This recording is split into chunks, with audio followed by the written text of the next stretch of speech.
শুভ দুপুর। আজকে দুপুরে মেনুতে রয়েছে গরম গরম ভাত আর লেবু আর পেঁয়াজ রয়েছে, আর ডাল করেছি, মুসুরির ডাল করেছি।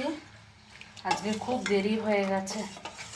ডাল করেছি, আলু ভাজা, ডিমের মামলেট আর একটা ডিম সিদ্ধ দিয়েছি ছেলের জন্য, আর চাল কুমড়োর তরকারি করেছি।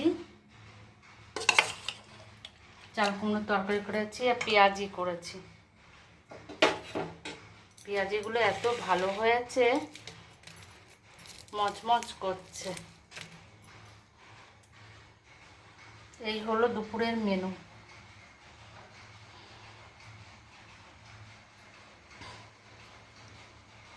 সবাই ভালো থেকো। খুব গরম দিয়েছে আজকে, ভাদ্র মাসের গরম।